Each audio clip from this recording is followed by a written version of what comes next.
Elena Vasquez stood at the observation deck of the massive space station called Convergence. The stars looked different here, far from Earth's familiar constellations. She had been humanity's ambassador to the Galactic Council for 3 years now, but she still felt small in this place. The station was enormous. It could hold 1 million beings from different worlds. 12 ancient alien races had built it together thousands of years ago. Each race was older than human civilization. Some had been traveling between stars when humans were still learning to make fire. Elena's communicator buzzed. The message was urgent. Council emergency session. Report immediately. Charges filed against humanity. Her heart sank. What had happened now? Humans had only joined the Galactic Council 5 years ago. They were still the newest members. Many of the older races did not trust them. They said humans moved too fast, asked too many questions, and broke too many rules. Elena walked quickly through the station's corridors. Alien beings moved past her. Some looked like giant insects. Others were made of living crystal. A few floated in the air like glowing clouds. She had learned to recognize most of the major species, but there were always new ones visiting. The council chamber was a huge dome at the station's center. 12 massive seats formed a circle. Each seat was designed for a different type of alien body. In the middle was a smaller area where the accused would stand. Elena entered through the human section. The seats were already full. This was bad. Emergency sessions only happened when someone had committed a serious crime against galactic law. High Counselor Zephyrin floated above the central seat. The Ethereals were the oldest known race in the galaxy. They looked like ribbons of light that could take any shape they wanted. Zephyrin had been alive longer than human recorded history. Ambassador Vasquez, Zephyrin's voice echoed in the chamber. Humanity stands accused of using illegal warfare technology. Elena felt her stomach drop. What technology? We have followed all weapon treaties, a new voice spoke. It was cold and came from many mouths at once. The Kethvar representative had arrived. The Kethvar were a hive mind species. Thousands of individuals shared one consciousness. When they spoke, it sounded like an army talking together.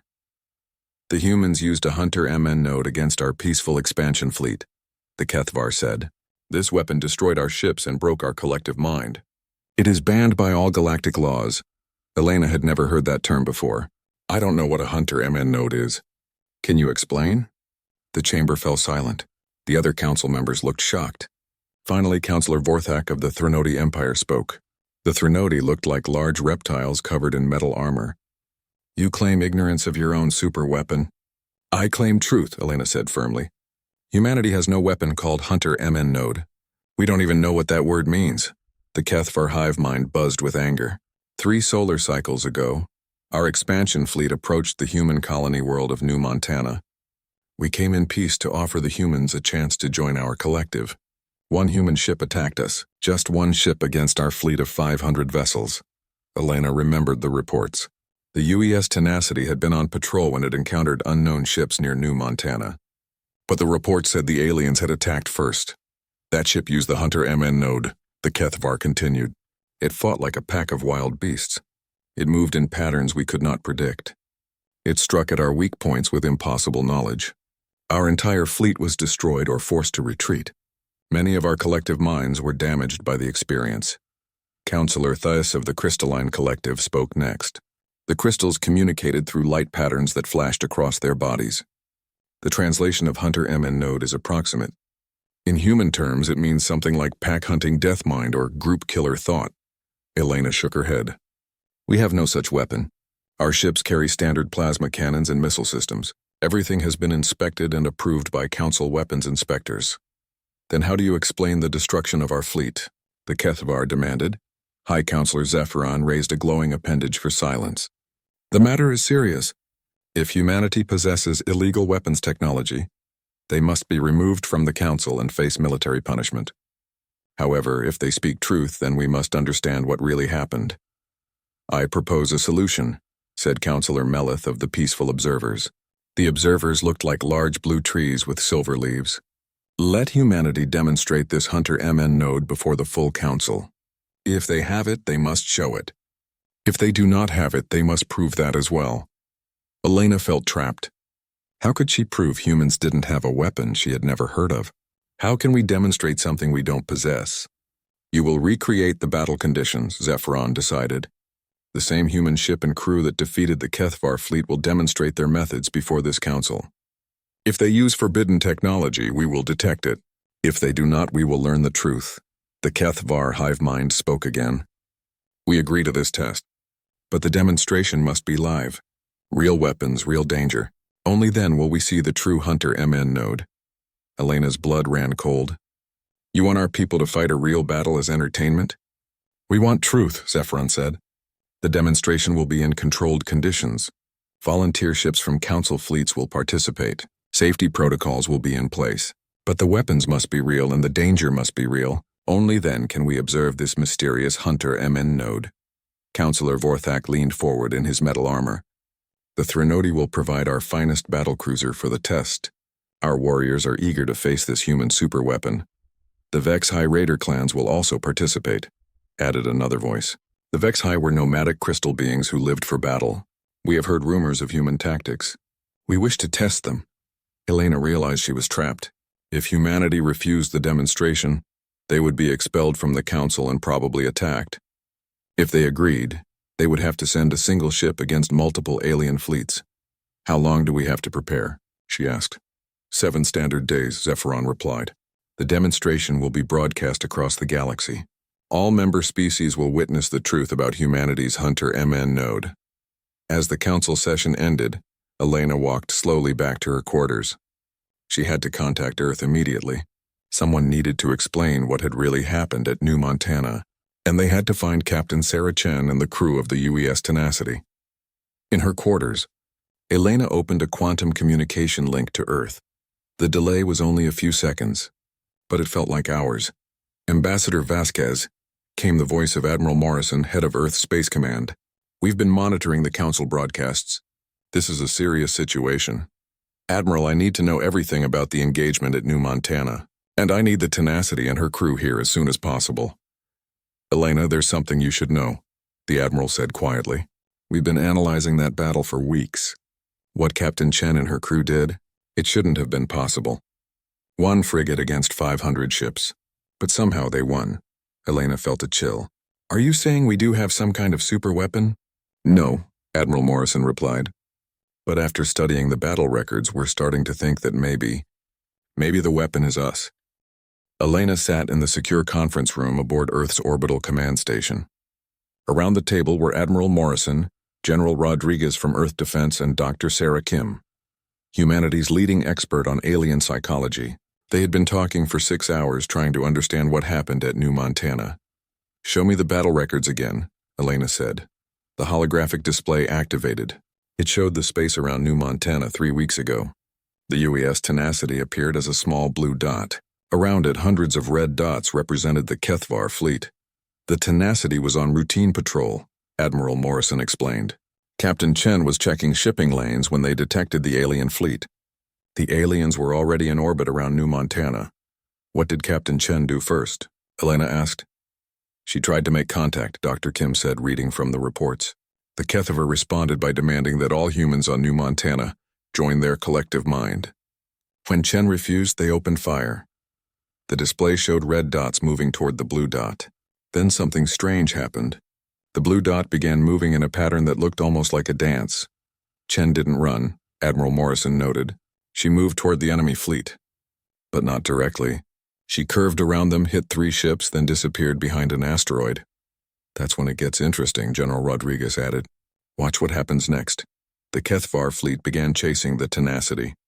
But instead of following a straight line, they spread out in a search pattern. The human ship appeared again, attacked a group of 5 ships, then vanished. Chen was using the asteroids for cover, Elena said. Yes, but look at how she chose her targets. Dr. Kim pointed to the display. She didn't attack the biggest ships or the closest ones. She attacked the ships that were giving orders to the others. Elena studied the pattern. She was targeting their commanders? That's what we thought at first, Admiral Morrison said. But the Kethvar don't have commanders like we do. They're a hive mind. Every ship shares the same thoughts. So why did her attacks work? Dr. Kim pulled up another screen. We think Chen figured out something about hive minds that we didn't know. Watch this part. The display showed the Tenacity attacking again, This time, instead of destroying the Kethvar ships, it seemed to be hurting them. The alien ships moved away from the human ship, bunching together. She's making them cluster, Elena realized. Exactly. And then? The display showed the Tenacity launching a spread of missiles. But instead of aiming at the ships, the missiles exploded in empty space around the Kethvar fleet. She missed? Elena asked. No, General Rodriguez smiled grimly. She created electromagnetic interference. The Kethvar ships couldn't communicate with each other for about 30 seconds. Elena stared at the screen. She cut off their hive mind connection. For 30 seconds, 500 ships suddenly had to think for themselves, Dr. Kim explained. They panicked. Some ships fled. Others froze in place. A few actually started shooting at each other. The display showed chaos.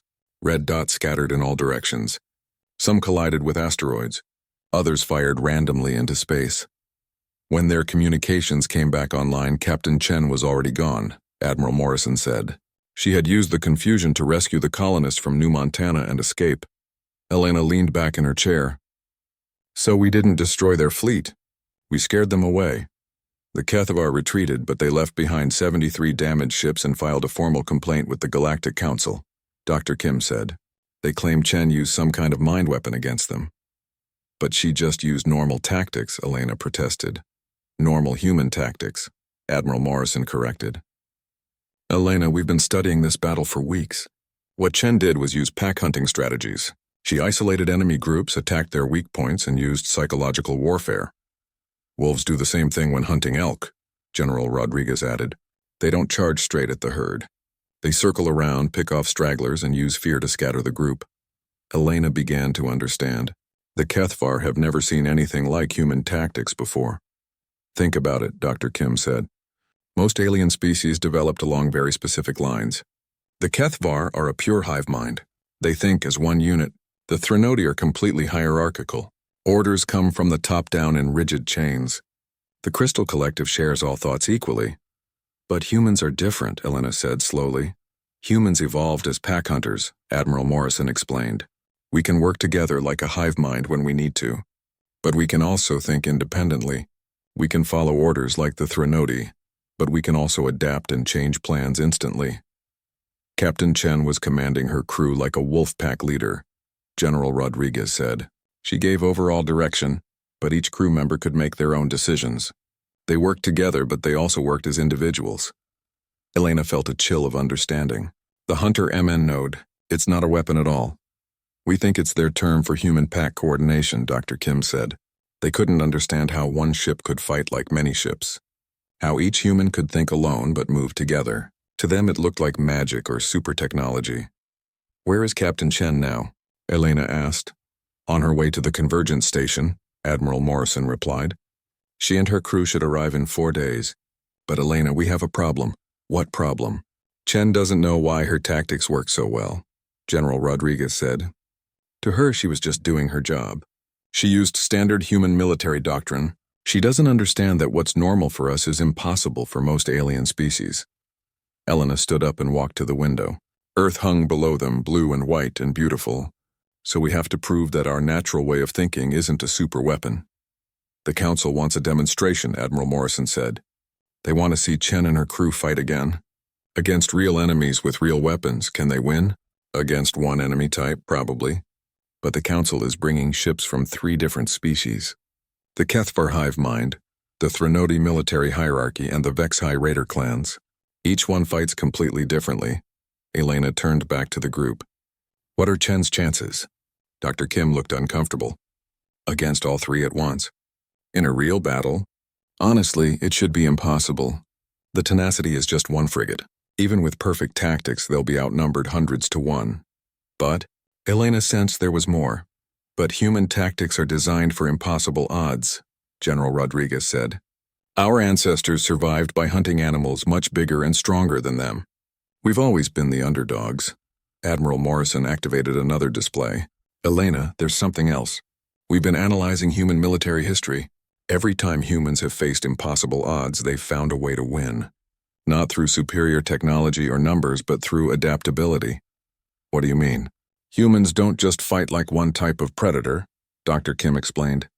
Sometimes we're wolves hunting in packs. Sometimes we're tigers striking alone. Sometimes we're ravens using tools and tricks. We change our tactics to match our enemies. Elena felt a spark of hope. So Chen might be able to adapt to fight all three alien types? If anyone can do it, it's her crew, Admiral Morrison said. We've reviewed their service records. Chen grew up on a ranch in Montana. She learned to work with animals and understand group behavior. Her tactical officer, Santos, grew up in urban warfare simulations. Navigator Tanaka trained in traditional Japanese martial arts that emphasize group harmony. Communications officer Washington played team sports and understands pack dynamics. They're not just a crew, General Rodriguez realized.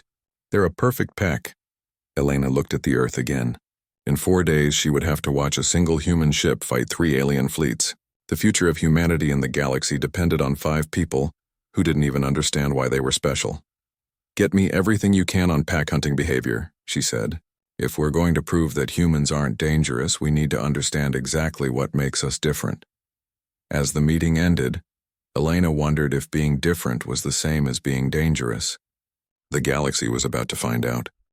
Captain Sarah Chen stood on the observation deck of the UES Tenacity, watching the convergence station grow larger in the view screen.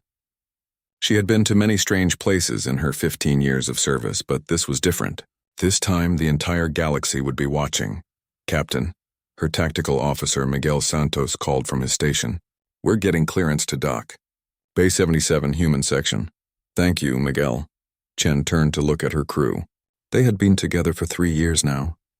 They worked like parts of the same machine, but she knew each of them was worried. Yuki Tanaka, their navigator, looked up from her console. Captain, I've been studying the alien ship designs. The Threnody battlecruiser has heavy armor but moves slowly. The Vex-High raiders are fast but lightly armed. The Kethavar ships are numerous but not very strong individually. Good analysis, Yuki, Chen said. Jamal, what about their communication patterns? Communications officer Jamal Washington looked thoughtful. The Threnody use tight military frequencies. Very formal, very structured. The Vex-High chat constantly on open channels. Lots of boasting and challenges. The Kethavar, he paused. The Kethavar are strange, Captain. They all talk at the same time like they're sharing thoughts. Chen nodded. Miguel, weapon status? All systems normal, Captain. Plasma cannons charged, missiles loaded. Though I still don't understand why we're doing this. According to the mission briefing, we're supposed to demonstrate some kind of super weapon that we don't have. Chen had been wondering the same thing. 3 days ago, Admiral Morrison had called her personally. The conversation had been confusing. Apparently, the aliens thought humans possessed some kind of advanced warfare technology. The Admiral had been unclear about the details, but Chen and her crew were supposed to prove that this technology didn't exist by fighting 3 alien fleets. We do what we always do, Chen told her crew. We work together, we adapt to the situation, and we keep each other safe. Engineer Lisa Park spoke up from her station. Captain, I've been going over our systems again. We're a good ship, but we're just a frigate. Standard weapons, standard defenses. I can't find anything that would count as a super weapon. Maybe that's the point, Chen said quietly. The Tenacity docked with Convergence Station 2 hours later. Chen and her crew were met by Ambassador Vasquez and a group of human officials. Helena looked tired and worried. Captain Chen, thank you for coming, Elena said. I know this situation is confusing. Let me try to explain what we've learned. They walked through the station corridors to a secure meeting room. Elena began showing them recordings of their battle at New Montana. The aliens call it a Hunter MNNode, Elena explained. They think you use some kind of mind weapon against them. Chen watched the tactical display showing her ship's movements. I just use standard tactics. When I saw their formation, I realized they were acting like a hive, so I used anti-swarm protocols. What are anti-swarm protocols? Elena asked. Miguel Santos answered. You isolate groups from the main swarm, attack communication links, and use the swarm's instincts against them.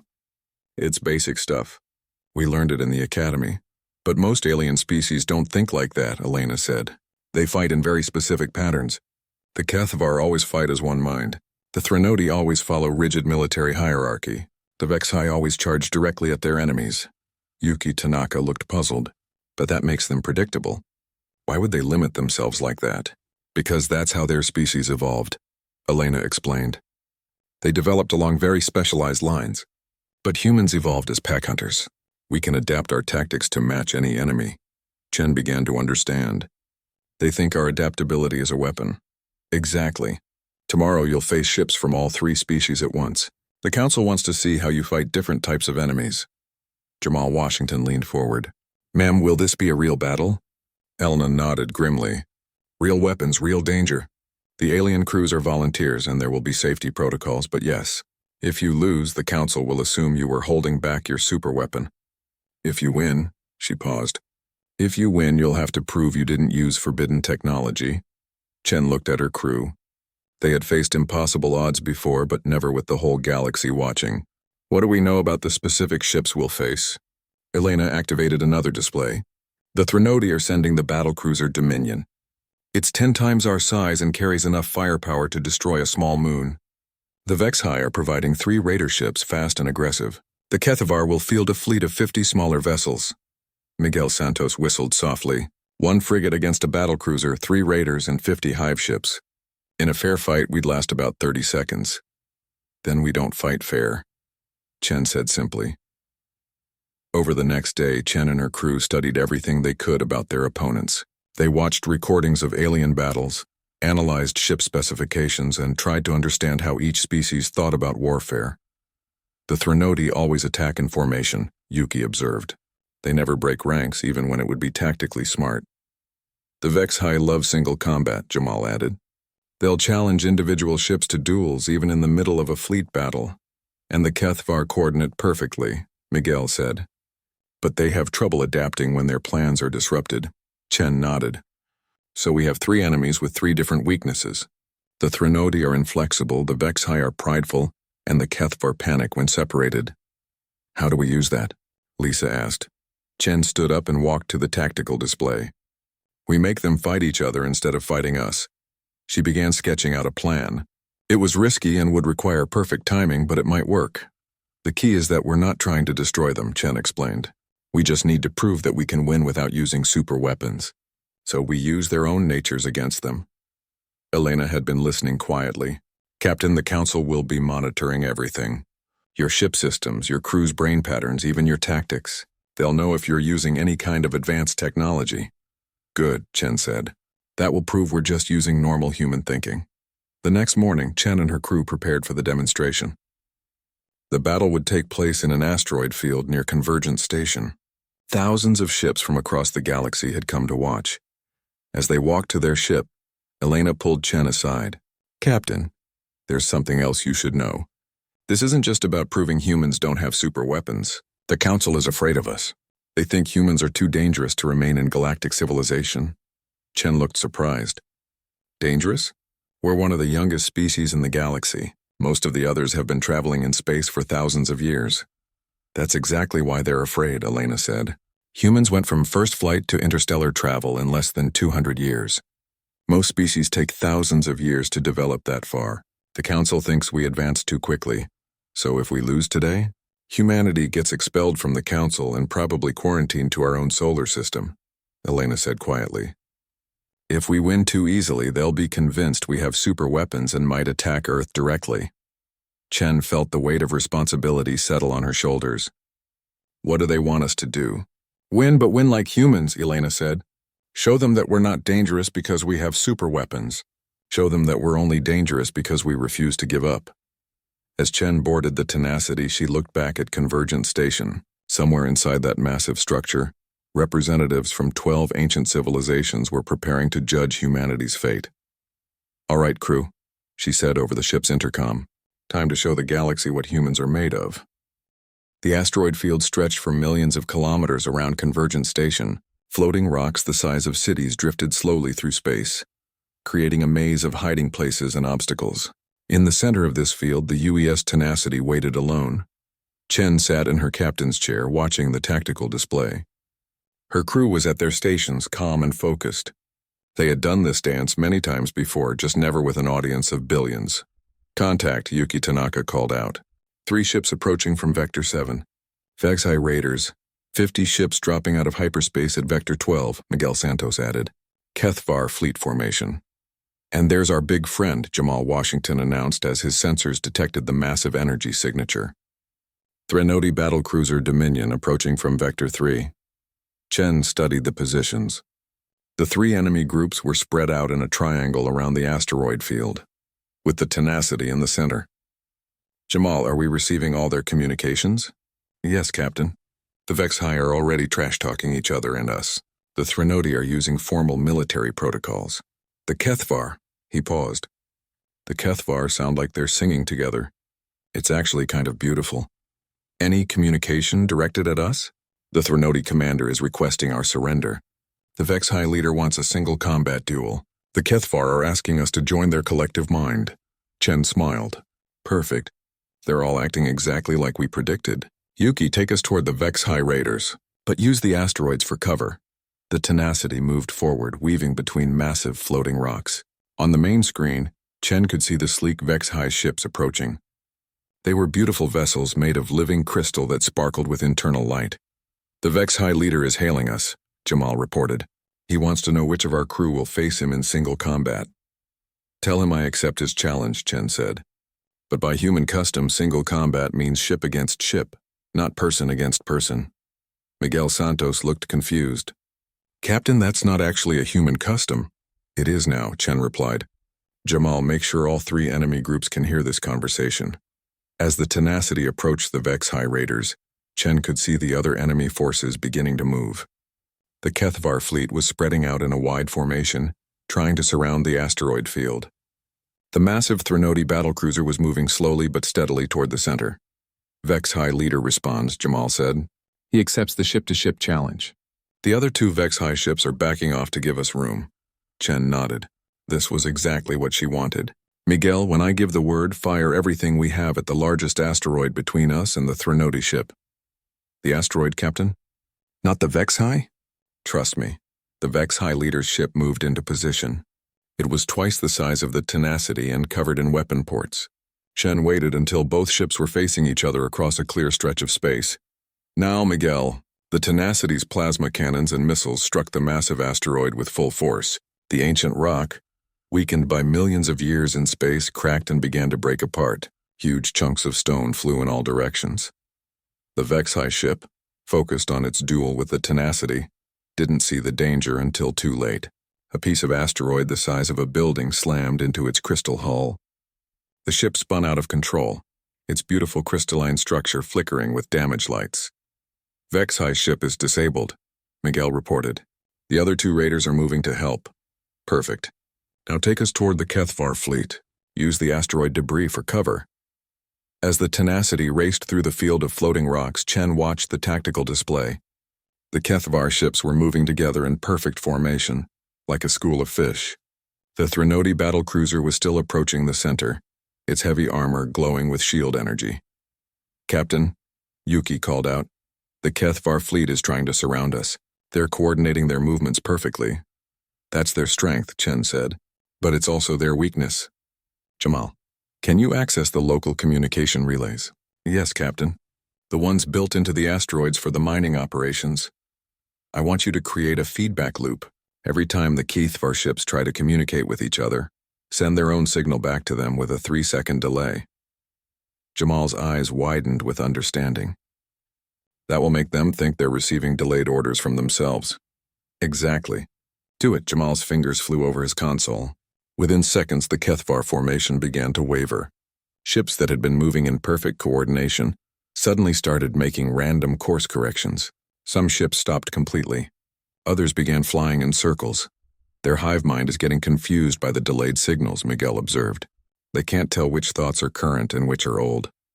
Now we use their confusion, Chen said. Take us right through the middle of their fleet. The tenacity shot forward, weaving between the confused Kethvar ships. As they passed each enemy vessel, Miguel fired precise shots at their communication arrays. Not enough to destroy the ships, but enough to cut them off from the hive mind entirely. Isolated Kethvar ships are panicking, Yuki reported. Some are fleeing the battle area. Others are just floating dead in space. Chen looked at the tactical display. Half the Kethvar fleet was out of action. The Vexhi raiders were regrouping around their damaged leader, and the Threnodi battlecruiser was still moving toward them with grim determination. Time for the big one, Chen said. Yuki, plot a course that takes us past the Dominion's starboard side.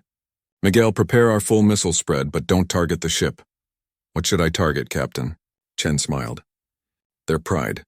The tenacity raced toward the massive Threnody battlecruiser. The Dominion was a mountain of metal and weapons, bristling with gun turrets and armor plating.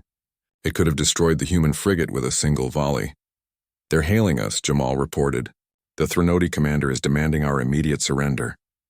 Tell him that humans don't surrender to bullies, Chen replied. And remind him that his ship is very impressive but probably too slow to catch us. Captain, that sounds like an insult. That's exactly what it is. Make sure the Vexhai can hear it too. As the message went out, Chen watched the Vexhai raiders on her tactical display. The crystalline ships, already angry about their leader's defeat, began moving toward the Threnody battlecruiser.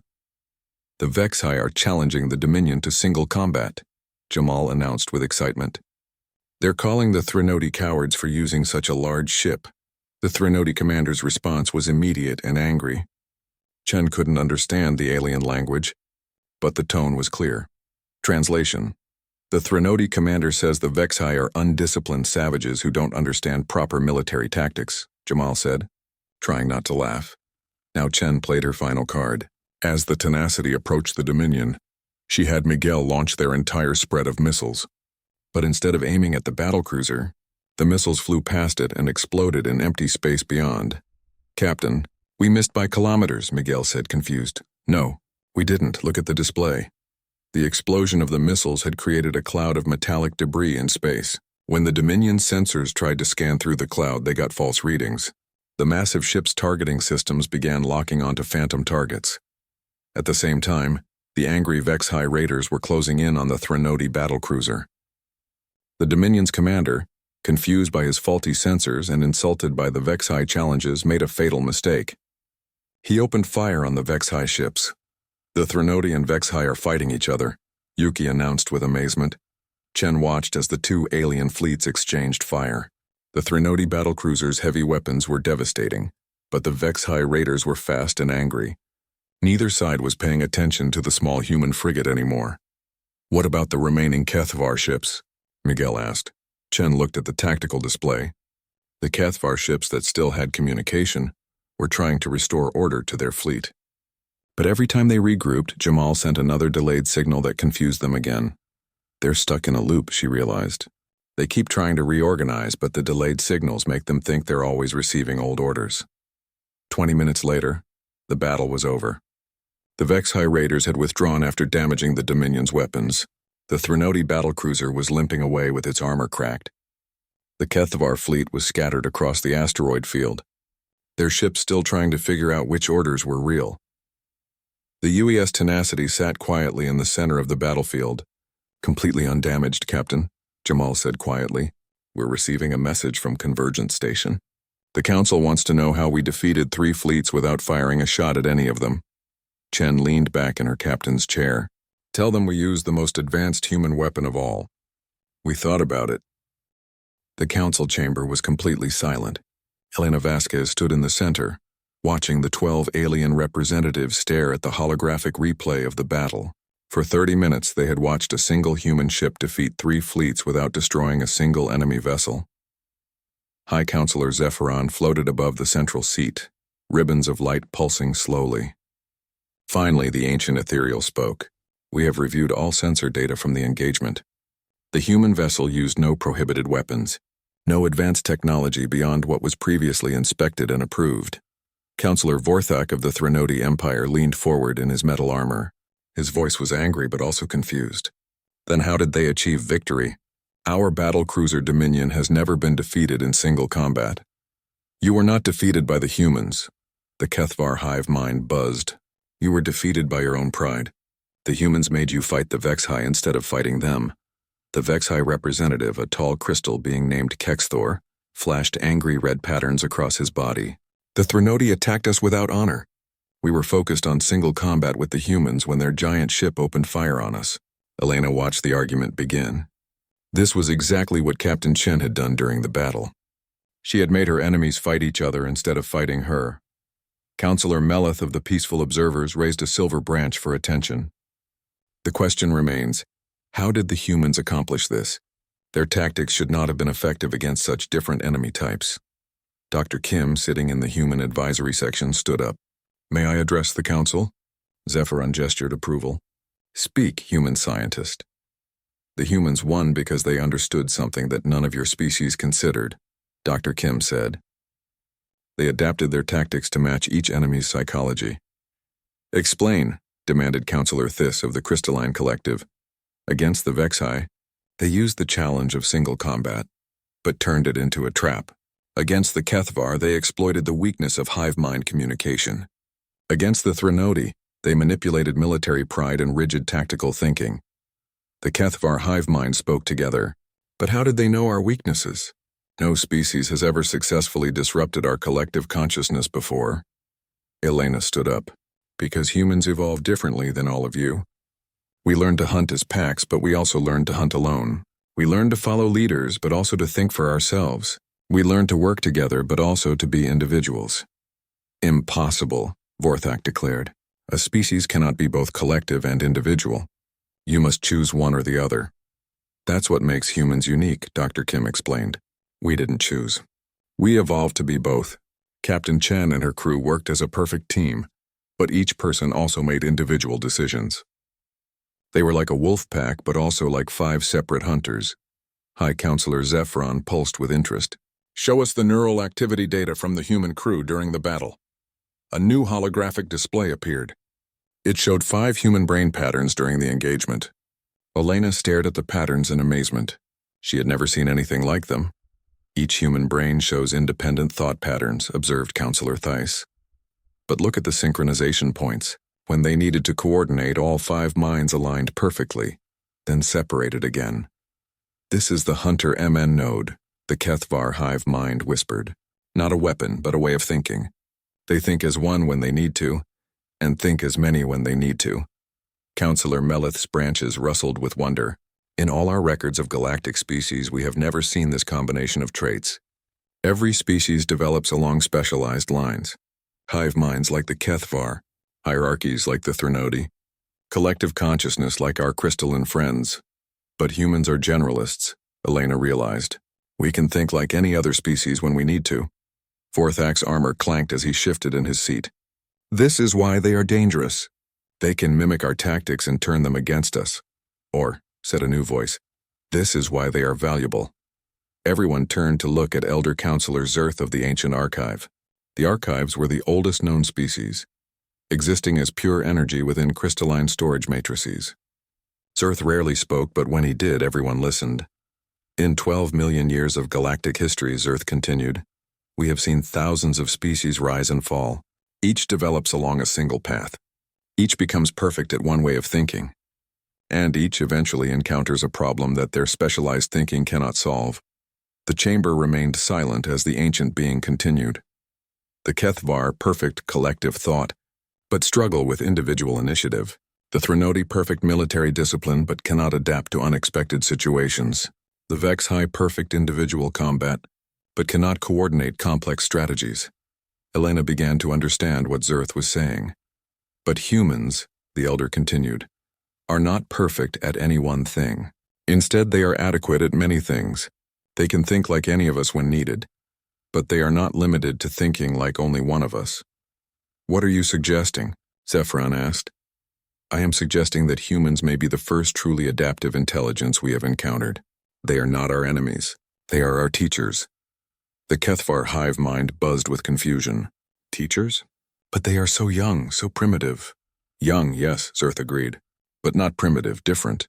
They think in ways we have forgotten how to think, or perhaps in ways we never learned to think. Counselor Vorthak stood up, his armor gleaming. The Threnodi Empire has fought wars for 10,000 years. We do not need lessons from humans. And yet, Zerth said gently, a single human ship defeated your finest battle cruiser without firing a shot at it. Perhaps there are lessons to be learned. Elena stepped forward. The Council wanted to know if humans possess illegal weapons technology. We have proven that we do not. The Hunter MNNode is not a weapon. It is simply how human minds work. Simply, Kexthor of the Vexi flashed incredulous patterns. There is nothing simple about what we witnessed. Your Captain Chen fought like 5 different species at once. That's exactly right, Dr. Kim said. She fought like the Kethvar when she needed coordination, like the Threnodi when she needed discipline. Like the Vexhi when she needed individual initiative. Like the Ethereals when she needed flexibility. Like the Crystals when she needed to share information instantly. But she was still human, Elena added. She didn't become those other species. She just used the parts of human nature that resembled them. Zephyron pulsed thoughtfully. The charges against humanity stated that they possessed illegal warfare technology. Based on the evidence, this is clearly false. The Hunter MNNode is not technology, it is biology. Then humanity is cleared of all charges? Elena asked hopefully. More than cleared, Zerth said.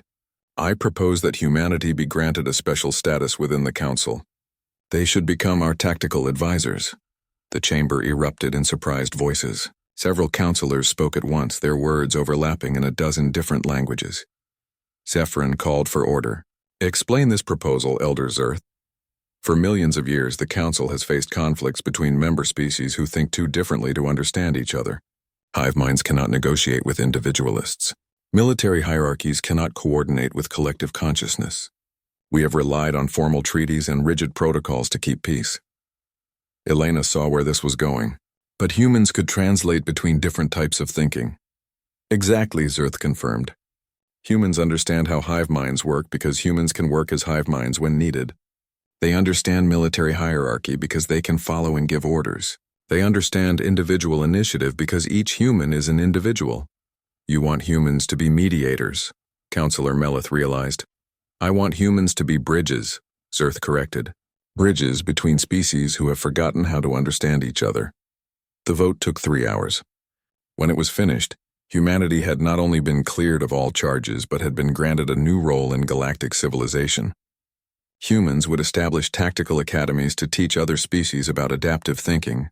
Human mediators would help resolve conflicts between incompatible species. And Captain Chen would lead the first interspecies military training program. As Elena walked back to her quarters, she thought about the journey that had brought them here. 3 weeks ago, humanity had been accused of possessing superweapons. Today, they had been asked to teach the galaxy how to think. She opened a communication link to Earth. Admiral Morrison's face appeared on the screen. Elena, we've been monitoring the Council broadcasts. Congratulations on the verdict. Thank you, Admiral. But this is just the beginning. The Council wants us to establish training programs for adaptive tactics. They want to learn how to think like humans. Morrison smiled. Well, I suppose that's better than them wanting to destroy us for thinking like humans. Elena laughed. Much better. Oh, and Admiral? Captain Chen has been offered command of the new Galactic Tactical Academy. I think she'll accept. I'm sure she will. Elena, what you've accomplished here. You've changed humanity's place in the galaxy. Elena looked out her window at the stars. Somewhere among them were thousands of worlds filled with species who had spent millions of years perfecting single ways of thinking.